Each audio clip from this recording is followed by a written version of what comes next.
Bismillah ar-Rahman ar-Rahim. Now, sorry for the prophetic hadith course title. I actually wasn't really sure about what to call it. So initially it was called prophetic hadith course, but that would have been a bit confusing for many people. So, okay, has everyone got the notes? Do you guys receive the notes? Yeah, excellent. Okay, right. So this is a bit of the outline of what we're going to be covering today. Okay, we're going to be covering these generally, and then throughout the course we're going to be going in more detail about these. Okay, so this is generally what we're going to be covering. So let me just break it down for you guys. Now, the Arabic language, okay, has what we call words, and these words in Arabic are called kalima. Kalima means a word. If you have any questions, you can ask whenever you like. Okay, there's no restrictions, inshallah. So if you have any questions, you want me to repeat something, inshallah I'll repeat it. So a word is called a kalima in Arabic. Now, every single word in the Quran is a kalima, and kalimas are divided into three types. There's three types of word you get in Arabic. You get something which is known as an ism. Ism. That's number one. An ism is basically a word that has a meaning on its own. So it has a meaning on its own, and it's not restricted to time. Those are the two things you have to remember about an ism. So if I say to you, for example, like the word chair. Yeah, so the word chair is an ism. Why? Because if you were just to say chair, you know what I'm talking about. Okay, it's a thing, an object, an item, or a concept which comes into your mind straight away. And it's not restricted to time, i.e. chair, the word chair does not mean past, nor does it mean future, nor does it mean present. Yeah, in the past it was called a chair, now it's a chair, in the future it's a chair. So any sort of word which fulfills these two things is known as an ism. Number two is you have a fi'l. Okay, fi'l basically means a word which has a meaning, and the only difference between this and the ism is this is time bound. So a fi'l refers to a specific time. Okay, so if I say, for example, drove. So in Arabic, we would call the word drove a fi'l. Why? Because it has a meaning. If I say to you drove, in your mind, you imagine someone driving a car. And it's time bound because drove is past.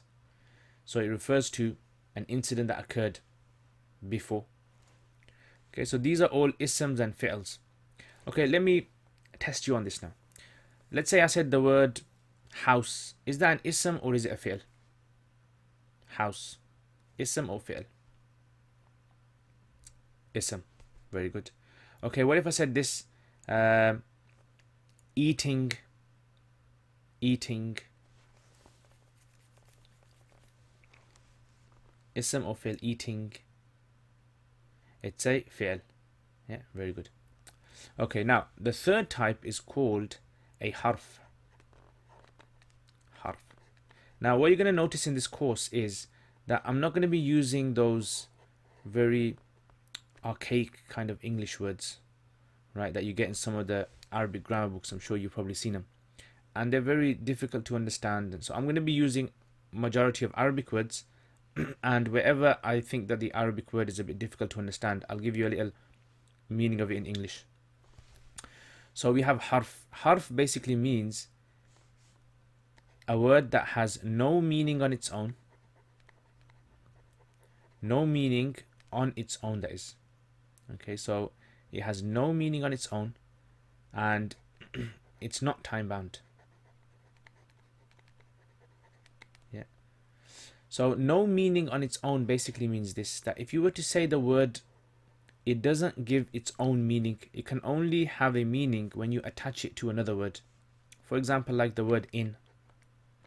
Now the word in doesn't really have a meaning on its own.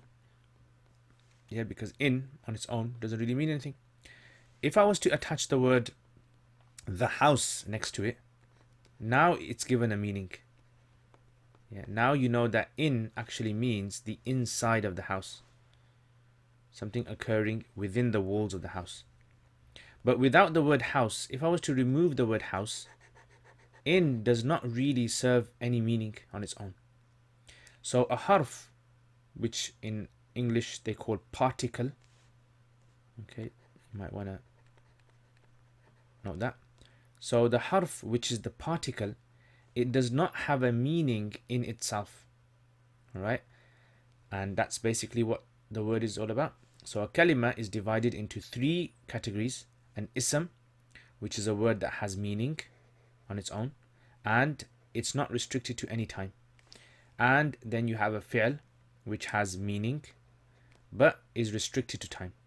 And then you have a harf, which doesn't fulfill any of the previous ones, i.e. has no meaning and no time.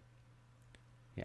Some of the grammarians, what they tend to say is, the way they define harf is they say a harf is something that's not an ism and it's not a fi'l. Yeah, so they do deduction. So they remove the ism, say if it's not an ism, if it's not an fi'l, right, it must be a harf. So this is basically the first part that you need to understand. So for example, like in this hadith course, every single word that you have in the notes, it either is an ism, it's either a fi'l, or it's either a harf. It has to be one of those. It can't be anything else. Now obviously the big task ahead for you guys is, how do you know a word is an ism? As in, you'd have to find the meaning of the word, right, to be able to identify if it's an ism or not. And maybe you'd have to know a bit about whether a word is time bound or not. So that's something which obviously I can't teach you that, because the vocabulary in Arabic language is very vast. That's going to take a bit of time for you to pick up as you go along. So inshallah, whatever words we cover in this course, you learn them inshallah. But besides that, you'd have to pick up words yourself by using a dictionary. So first of all, ism. Now, when we talk about isms, right, when we talk about isms and fi'ls, these are the two main kind of words that we really want to focus on, right? And the reason we want to focus on these two words is because in Arabic, when you study Arabic grammar, what you want is a sentence. That's all you're after. We're after sentences. We're not after individual words per se. We want sentence. So when you want a sentence is of two types. A sentence is either what we call an ism based sentence. An ism based sentence. Or a fi'l based sentence. So every single sentence in the Quran is of two types. Either it's an ism based sentence or it's a fi'l based sentence. What are the two? A fi'l based sentence is basically a sentence that starts off with a fi'l. Yeah? So it doesn't matter how many words come after it. If the first word in the sentence is a fi'l, then we call this a fi'l based sentence. The technical term for it is jumla fi'liya. Okay, by the way, we're going to be covering a bit of introduction today, quite a lot of introduction about the basic things that we need to know. And then we're going to start the hadith inshallah. So a jumla fi'liya, a sentence that begins with a fi'l, is known as a jumla fi'liya, a fi'l based sentence, a verb based sentence basically. And a sentence that starts off with a noun, or has a noun as the first word, right? So it has an ism basically as a first word. We call that a jumla ismiya. We call it a jumla ismiya. So whenever I say to you, okay guys, is this sentence a jumla fi'liya or is this sentence a jumla ismiya, then you understand it like that. Okay, so you say to me, right, this is a jumla ismiya. And I say to you, why? And you say to me, because it's orientated, it's based around an ism. It starts off with an ism. And this is a jumla fi'liya because it starts off with a fi'l. Right, let me give you a couple of examples just to clarify things now. Now, here's an example of a jumla fi'liya. For example, ذهب Zaid. Okay, so ذهب Zaid. ذهب Zaid. So the first word in the sentence, this is a fi'l. Okay, the first word in the sentence is a fi'l. So this is a fi'l based sentence. So because it's a fi'l based sentence, what we call this is we call it a jumla fi'liya. Right, because it starts off with a fi'l. Make sense?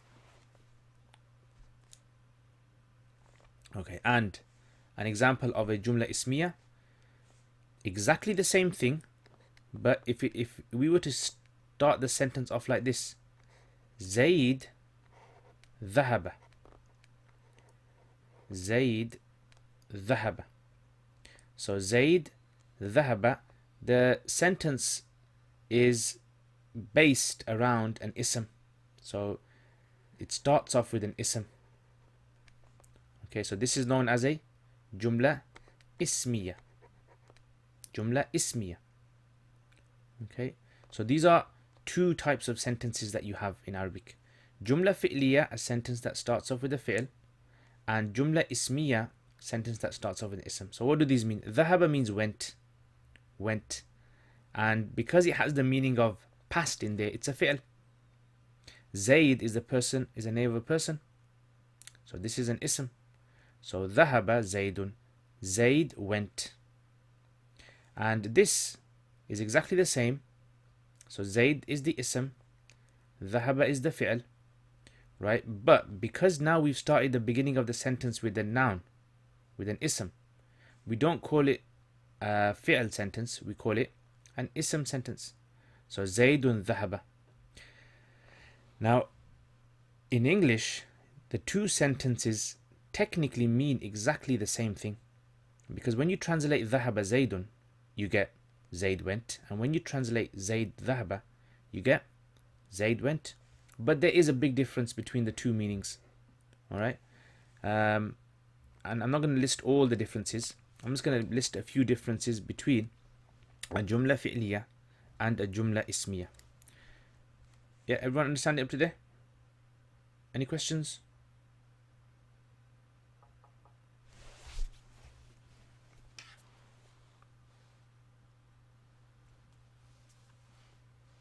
Yep.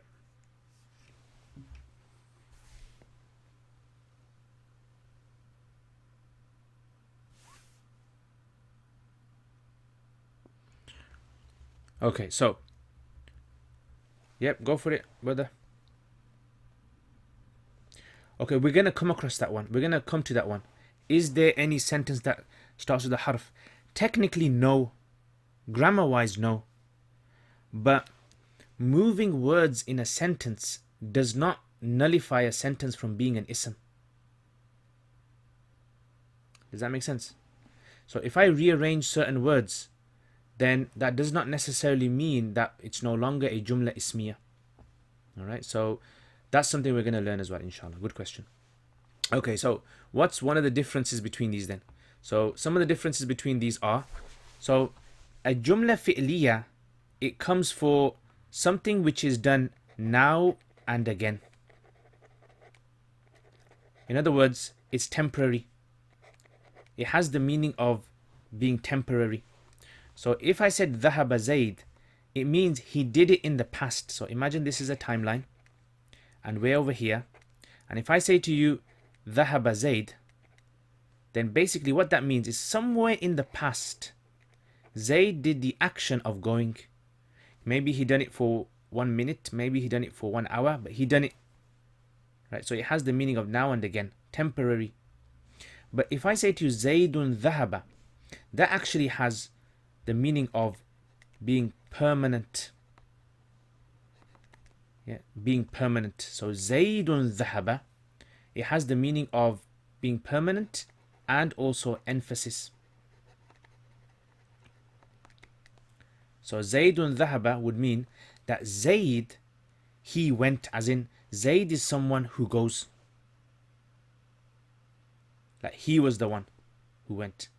So we're not like looking for what did Zayd do. What we're looking for is who went. So let me rephrase that again. If I was to ask a question, like let's say this is a class, and I asked a question, what did Zayd do? And you said to me, Zayd went. I would phrase the question like this, the answer like this: ذهب Zayd. And if we were in a class, and I was to say to you, who went? As in, I know someone went, but I want to know who. So I say, Zayd ذهب. So this one has more permanency, as in it's an answer which is more permanent. That Zayd, that person, he went. And this one has the meaning of temporariness. So if I say to you, what did Zayd do? He went. He did the action of going for a short while. Everyone understand that? Make sense? Yeah. And this is like extremely important if you want to understand the Quran. Because in the Quran, you know, sometimes Allah will bring a verb. Allah will sometimes say something like this. Look. Okay. Allah says, خلق الله. خلق Allah. And sometimes he says, Allahu khalaqa. You've probably seen it in the Quran. He starts, sometimes he makes it a jumla fi'liya, خلق Allah, fi'l. And sometimes he makes it a jumla ismiya. And Allah does things deliberately. So what would the difference be then? Can anyone work it out? What would the difference be between these two?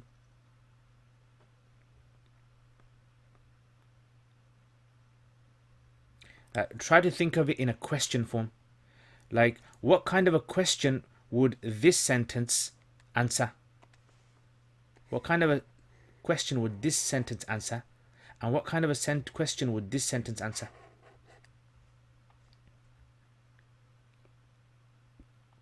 Any ideas? No?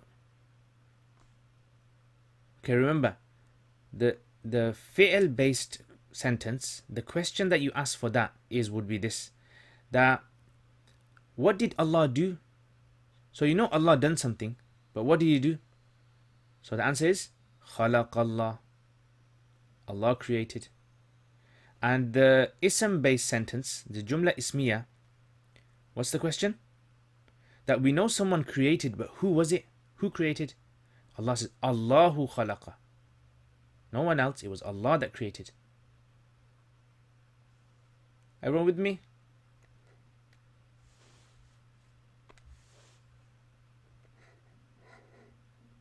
Make sense? Yeah, shall we move on?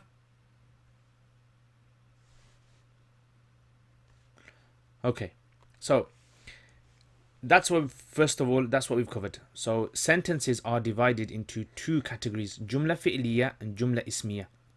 Okay, and this is why it's extremely important to understand this now, because every single sentence in the Quran, let me just bring up a page or a Quran for you guys just to see. Okay, so because I think this is very important. Okay, so can everyone see this? Yeah, I got Surah Fatiha on the screen. Okay, so here, Alhamdulillahi Rabbil Alameen. Alhamdu, this is an ism. Okay, so what kind of a sentence is this? Alhamdulillahi Rabbil Alameen. Ismiya. Yeah, excellent. Okay. Iyaka na'budu. So Iyaka na'budu. This Iyaka was actually supposed to be over here. So in other words, the sentence starts off with a verb then. So what kind of sentence is this? Iyaka na'budu. Okay, fi'liya. Shabash, excellent. Okay.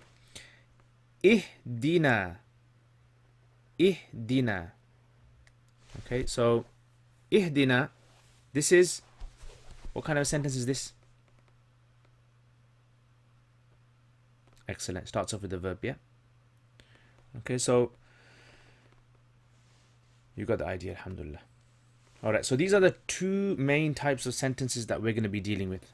Now, besides this, we want to look into every ism. Now we're going to focus on isms now.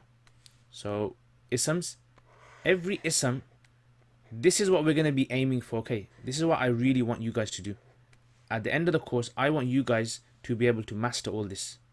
Right, so these 6 points, you need to know all these 6 points for any ism that comes in front of you, whether it's in the Quran or whether it's in the Hadith, and we're going to be working on these. So first of all, every ism, every single ism is divided into ma'rifah or nakira. So definite or indefinite. That's what we're going to be looking at. Don't worry about the details. I'm going to explain the details as we go along. So every single sentence, every single ism in a sentence, we're going to be looking, is it ma'rifah or is it nakira? Right? Is it definite or is it indefinite? That's the first thing. Number 2, every single ism, we're going to be looking at, is it single, which is mufrad? Is it dual, tathniya? Or is it plural, jama? Okay, so every single ism in a sentence, we're going to be looking at these 3 things. So you're going to say to me, right, this word is a plural, this word is a singular, etc. Number 3, every single ism, every single noun in a sentence, we're going to identify whether it's masculine or whether it's feminine. Mudhakkar or mu'annath. Mudhakkar or mu'annath. So every single, an ism must either be mudhakkar or mu'annath. It has to come under one of these. Okay, so we're going to learn that. Number 4, we're going to look at this mu'rab or mabni. So I've given it English names as changeable vowels and non-changeable vowels. So mu'rab basically is any noun where the vowels can change in various situations. So any noun, for instance, if you look at the Quran, let's bring up the Quran. So if you look here, you have, let's say, alhamdu. Okay, so alhamdu. Now alhamdu, it has a dhamma on there. So this vowel, the dhamma, this is something that changes. So we call this a mu'rab. Lillahi, this vowel here, this changes now and again. So in this sentence, it's lillahi with a kasra. But there's other sentences where it might be a fatha or a dhamma. Rabbi is the same. Alameen is the same, etc., etc. So the ones that can change are known as mu'rabs. And there's words in the Arabic language whose vowels will never ever change. Possibly if the Day of Judgment comes, then it will change. But besides that, you're going to have no luck changing them. For example, like alladhina. Now you see, alladhina has a fatha on there. That will never ever change. It's always going to be like that. Yeah.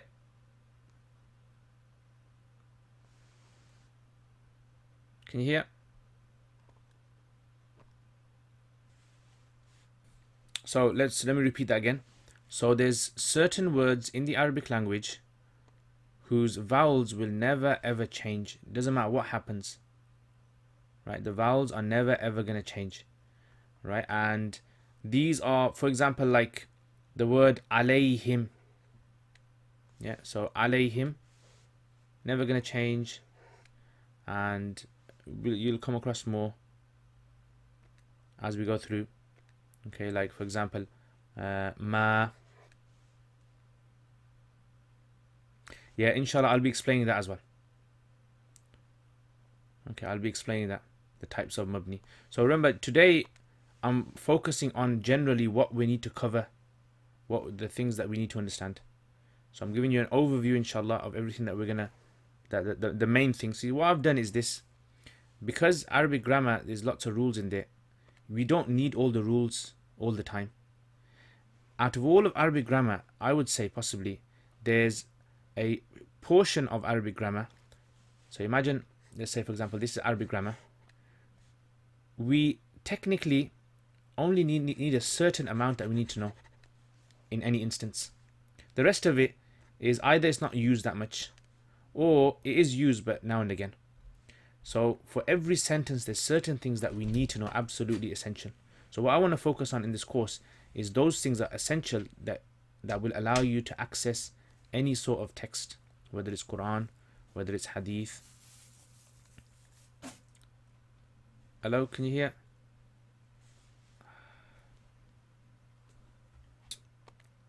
Okay, so let me just go back to this again then, repeat it again. So, see, in Arabic grammar, when you study Arabic grammar, there's lots of things in Arabic grammar that are not needed all the time, right? But there are certain things which are always needed. So what I want to focus on is those things that are always needed. I want us to be able to understand that and have that in our minds present every single time we see an Arabic text and to be able to solve it. So mu'rab and mabni are essential for that. Yeah, so mu'rab is words, nouns that are changeable, that change, and mabni are nouns which are non-changeable, i.e. they're always fixed. Okay, the next is we're going to be looking at marfu, mansub, majrur. These are something which is probably new to a lot of people, and this is basically states of words in a sentence. So the easiest way I can explain it, what I would say is this, that any sentence that you have, it contains words. So let's say, for example, I said ذهب زيد. Okay, ذهب زيد. Now this sentence ذهب زيد, right, it contains a noun here, this noun. So this noun, it can be of three states. It can be of three states. And these states we're going to be studying. One of the states is called marfu. One of the states is called mansub.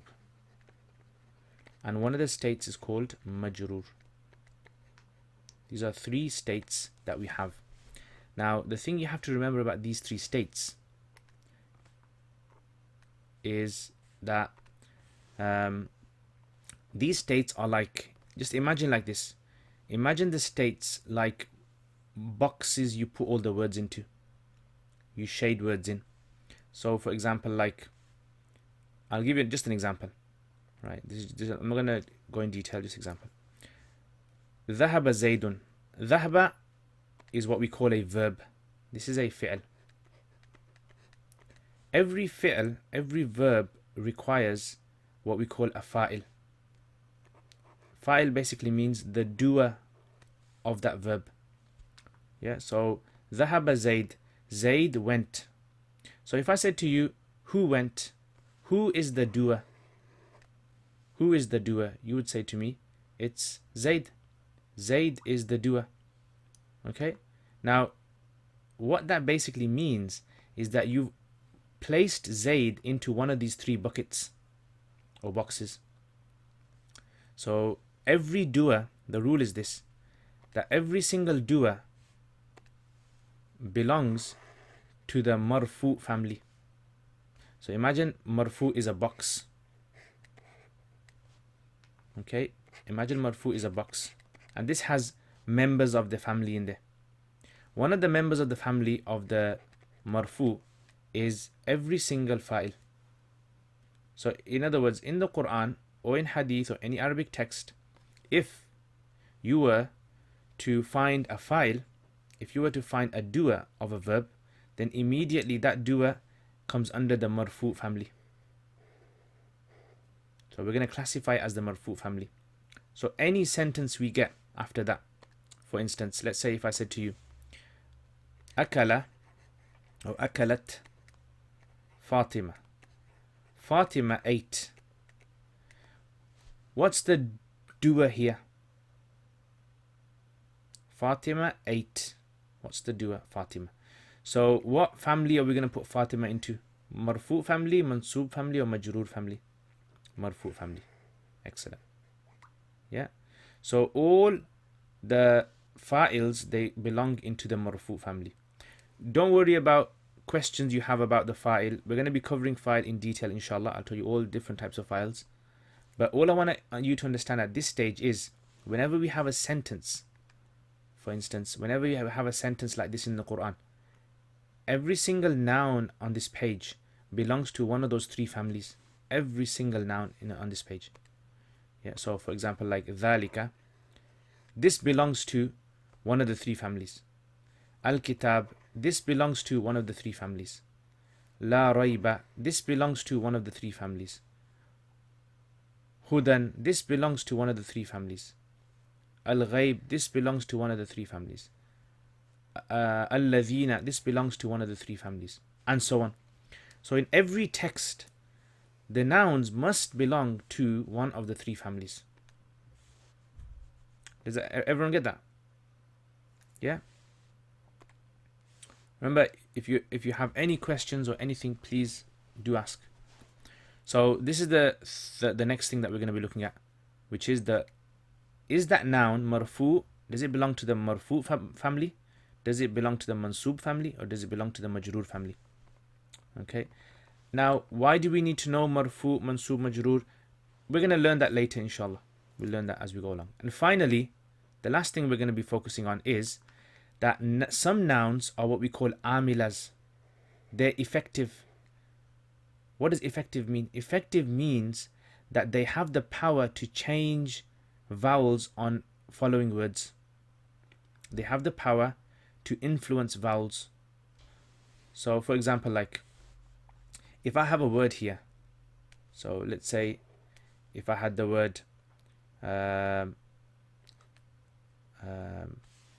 kitab, and I had the word Zaid. Okay, kitab Zaid, this basically means the book of Zaid. The book of Zaid. Again, these two words, each word here belongs to either the marfu family, the mansub family, or the majroor family. Yeah, it has to belong to one of the three. Yeah. However, the word kitab here, this is what we call an amila word. Amila meaning it's effective in the vowel of the preceding word. So the word after kitab is Zaid. Kitab has power to be able to influence the vowel on the word Zaid. So in this case, kitab has the power to give the word Zaid kasra. Okay, it has the power to give the word kasra. Why? Because it's one of the amilas. It can change vowels of following words. So this is the first type. We've got amila, which is effective, and there's many words in the Arabic language which are ghair amila. So ghair amila simply means they have no power in changing the vowels, and a lot of them are like this. You'll see. So a lot of in Zaid is mu'arab. Excellent, very good. Yeah, Zaid is mu'arab, and also kitab is mu'arab as well. Very good. Okay, now there's many words in the Arabic language. What if Zaid is not mu'arab? Then we're going to look at that, inshallah. Yeah, then it's mabni. It's a non-changing vowel. Okay, so if we look in the Quran, for instance, so let's go down here then. So in this passage, or on this page, there's many words in here, nouns in here, that are non-effective. They don't do anything to the word after it. For example, like huda. Huda doesn't really do anything to the words after it. It's a ism. Al-muflihun, it's an ism. Doesn't do anything to any of the words. There's really no word after it. But al-ladhina doesn't really do anything to the words after it. Okay. Ghishawatun, nothing. Azimun does nothing. Adhabun does nothing. Okay, so these are words that have no effect at all on any other words. Okay, so isms are divided into two categories, amila and ghair amila. Everyone got that? So what I want you to do, right, in this course is every single hadith that we get, I want you to be able to understand these 6 points about every single hadith. right? And from an extension of that, I want you to be able to understand in the Quran as well. Inshallah, we'll be doing in the Quran. Everyone got that? Any questions on that up to there? Yeah, it has to be an ism for, that's a good point there. For an ism to be an amila, so kitab is what we call amila. For the kitab to be an amila, it has to work on an ism. Because it can't work on, technically, it can't really work on a fi'l, or it can't really work on a harf. However, there are a few exemptions which I'll mention. Okay, so generally, this is the rule. So generally, this is the rule, but there are a few exemptions, and inshallah we'll look at those exemptions. In other words, some isms have the power to influence verbs as well. Yeah, some isms have the power to influence verbs. So let's look at what we've understood now. So every single ism. So let's say, for example, we took this hadith. So ad-deenu an-nasiha. So ad-deenu an-nasiha. 6 things we're going to look into this. Number 1, is it ma'rifah or is it nakira? So the word deen, let's say, is this ma'rifah or nakira? So we can say it's ma'rifah, for instance. Okay, we'll learn about how a word becomes ma'rifah in a bit. I'm going to explain that today. But I'm just listing of how we should do this. Number 2, is it 1, 2, or 3? Single, dual, or plural? So we say it's times 1. It's a single word. Number 3, is it masculine or feminine? So we look at the word and we say, okay, it's masculine. Very good.